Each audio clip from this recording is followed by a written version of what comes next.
कहने को तो सब अपने हैं, पर क्या सच में सिर्फ आपके अपने अलावा आपका कोई सच में अपना भी है? हेलो एवरीवन, कैसे हैं आप सब? आई होप आप लोग सब बहुत अच्छे होंगे। स्वागत है आप सभी का मेरे चैनल सुप्रभा सुरभि पे। जो मेरे नए व्यूअर हैं, मैं उनको बता दूं कि मेरा नाम सुरभि है और मैं अपनी टीआरई 4.0 की प्रिपरेशन की जर्नी आप लोगों के साथ यूट्यूब पर शेयर करती हूं, जिससे कि मैं कंसिस्टेंसी के साथ पढ़ाई कर पाऊँ और एक डिसिप्लिन मेंटेन कर पाऊँ और अपना एक सिलेक्शन ले पाऊँ। उसी तरह बहुत सारे लोग एस्पिरेंट हैं जो हाउसवाइफ हैं, मदर हैं मेरी ही तरह, वो सभी भी मोटिवेट हो पाएँ मेरे से। तो बस मेरा एक यही मोटो है।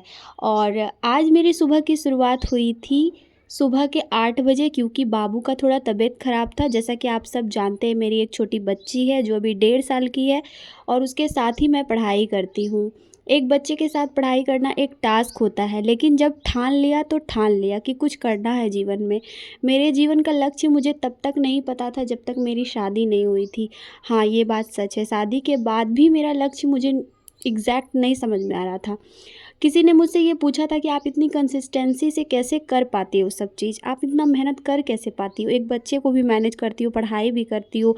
जो मुझे सच में जानते हैं वो मेरे एफ़र्ट्स को समझते हैं, बट जो मुझे नहीं जानते हैं और जो मुझे देख कर जलते हैं वो मेरे एफ़र्ट्स को कभी समझ ही नहीं सकते। क्योंकि कहा गया है ना, अच्छे अच्छे लोग आपकी बुराई को भी एक्सेप्ट करके आपको एक्सेप्ट कर लेते हैं, बट जो बुरे लोग होते हैं वो आपकी अच्छाई को भी देख के आपको एक्सेप्ट नहीं कर पाते हैं। तो बस वही बात हो जाती है। तो सुबह का टाइम हो रहा था और रात में मैं थोड़ा जगी थी, इसलिए मैं लेट से आज उठी थी। और आज है मेरे 21 डे स्टडी चैलेंज का डे 1 और आप लोगों को का मैं वेलकम करती हूँ मेरे 21 डे स्टडी चैलेंज में। आप लोग सीटेड का जो मेरा 21 डे स्टडी चैलेंज था उसमें बहुत सारा प्यार दिया है, आशा करती हूँ कि आप इसमें भी उसी तरह प्यार दोगे। सुबह उठी, अपना डेली रूटीन करने के बाद मैंने जो भी सारा काम था वो सारा चीज़ करने के बाद अब मैं बाबू को रेडी कर दी। उसके बाद मैं चली गई खाना बनाने के लिए और खाना वाना बनाने के बाद मैं फ्री हो जाती हूँ, तभी मैं आराम से पढ़ पाती हूँ। और अब मैं वैसा करती हूँ कि नाश्ता और खाना मैं एक साथ ही बना लेती हूँ। कभी कभी नाश्ता नहीं बनाना होता है तो थोड़ा लेट से खाना बनाती हूँ, अदरवाइज़ मैं नाश्ता और खाना एक ही साथ बना लेती हूँ ताकि मुझे पढ़ाई करने का टाइम मिल पाए। उसके बाद जो मैं आराम से बैठ के पढ़ती हूँ बाबू को सुला के, तो वो मैं आराम से पढ़ पाती हूँ। और बाबू जब मेरी सो जाती है तभी मैं और आराम से पढ़ पाती हूँ। तो अब मैं आ गई हूँ नहा धुला के, खाना वाना मेरा बन के हो गया है रेडी। और खाना बनाने का क्लिप मैंने नहीं लिया गाइस, क्योंकि कोई शूट करने वाला था नहीं। मेरी बहन लाइब्रेरी चली जाती है और दूसरी बहन का तबीयत थोड़ा ख़राब है। तो बस यहाँ पे मैं, बाबू भी उठ गई थी, उसे सुला के ही मैंने खाना वाना बनाया। और अब वो उठ गई है तो मैं उसे साथ में लेके बैठ गई हूँ खाने के लिए। और अब ना गाइस, बाबू अपने हाथ से खाने का कोशिश करती है और जब वो अपने हाथ से एक बाइट ले लेती है तो वो बहुत ज़्यादा खुश हो जाती है, लाइक कि मम्मा मैंने खा लिया। तो देख के बहुत अच्छा लगता है। अपने बच्चे को बड़ा होते देखने से ज़्यादा खुशी मुझे नहीं लगता है किसी चीज़ में होती होगी। एक अलग ही खुशी है ये। और मैं अपने जीवन के हर पल को एंजॉय करना चाहती हूँ, क्योंकि मेरी बच्ची इतनी बड़ी कभी इतनी छोटी नहीं रहेगी, वो धीरे धीरे बढ़ती ही जाएगी। तो बस इसीलिए लाइफ में मोटिवेट रहना बहुत ज़रूरी है, अपने आप को पॉजिटिव रखना बहुत ज़रूरी है।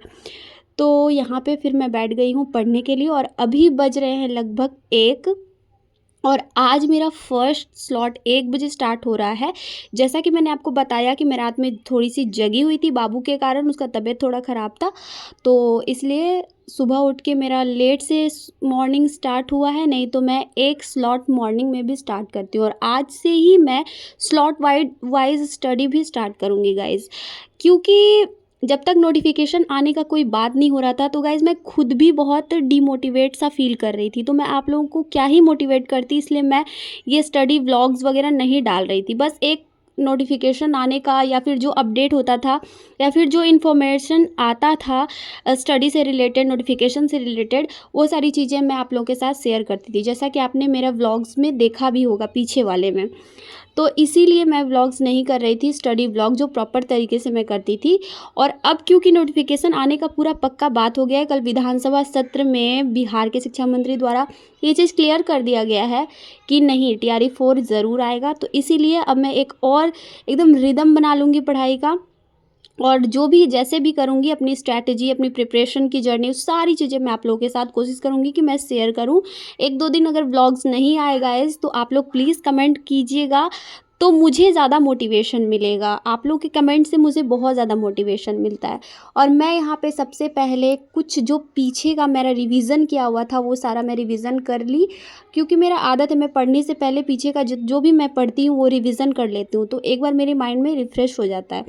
मोटे सरसरे तौर पे मैं पढ़ ली, उसके बाद फिर मेरा यहाँ कुछ नोट्स बनाना था, मैंने वो सारे नोट्स प्रिपेयर किए। और एक और चैनल है अभिषेक ओझा करके, वो लूसेंट का क्लास ले रहे हैं, वो बहुत अच्छा क्लास लेते हैं गाइस, तो आप लोग भी देख सकते हो। और मुझे जो जो मतलब अच्छा लगता है, जैसे विपिन तिवारी सर का मुझे हिस्ट्री बहुत ज़्यादा अच्छा लगता है पढ़ाने का, उनका तरीका और समझ में आ जाता है, और उनका ही पढ़ा हुआ मैं नोट्स भी बनाई हूँ, और वो एक बार पढ़ लेती हूँ तो फिर से एकदम रिफ़्रेश हो जाता है। तो इसीलिए कोई कोई टीचर यूट्यूब पर भी ऐसे हैं जो बहुत अच्छा पढ़ाते हैं, आपको पेड कोर्स लेने की ज़रूरत नहीं है। तो बस वही है। उसके बाद फिर मैं जो बुक ली थी एनसीईआरटी वन लाइनर, उसका मैंने आपको पिछले व्लॉग में जो मैं व्लॉग डाली थी उसमें आप लोग ने देखा होगा कि मैंने आपको बताया कि मैंने ये वन लाइनर बुक ली है। तो वन लाइनर बुक का मैंने फिजिक्स का 1 चैप्टर, बायोलॉजी का 2 चैप्टर और हिस्ट्री का मैंने 1 चैप्टर कंप्लीट करा है। उसके बाद फिर मैं पढ़ी ही नहीं हूँ वो बुक को, ऑनेस्टली मैं बता रही हूँ। और मेरा ऐसा मानना है कि मैं जो भी पढ़ती हूँ और नहीं भी पढ़ती हूँ तो वो मुझे ऑनेस्टली आप लोगों को बताना चाहिए, ताकि आप लोग को ये ना लगे कहीं से भी कि मैं कोई भी चीज़ झूठ बोल रही हूँ, और वो मैं दिखाना भी नहीं चाहती हूँ गाइज़। मैं झूठ जो पढ़ती हूँ वो मैं शेयर करती हूँ। और वीडियो के एंड तक मैं आपको एक क्वेश्चंस रोज़ दूंगी, आप लोग कमेंट में उसका आंसर ज़रूर बताना। 21 डेज़ तक 21 क्वेश्चंस रहेंगे, और ज़्यादा क्वेश्चन अगर आपको चाहिए तो आप लोग मेरे कम्युनिटी पे चले जाना, वहाँ पे मैं पोल के साथ क्वेश्चंस देती रहती हूँ जो कि टीआरई 4.0 से रिलेटेड रहता है, तो वो जाके आप देख लेना और वहाँ पे आप आंसर भी कर सकते हो, ठीक है। तो मुझे पता चल जाएगा। आज का क्वेश्चन है कि भारत का सबसे दक्षिणतम बिंदु का नाम क्या है, और इस जो नाम है इसे पहले किस नाम से जाना जाता था। तो प्लीज़ आप लोग कमेंट में बताइएगा। तो बस गाइज आज की ब्लॉग में इतना ही, मिलती हूँ कल डे 2 के साथ, जो कि मेरा 21 डे स्टडी चैलेंज का डे 2 रहेगा। तब तक के लिए bye, thank you for watching, please like share and subscribe my channel.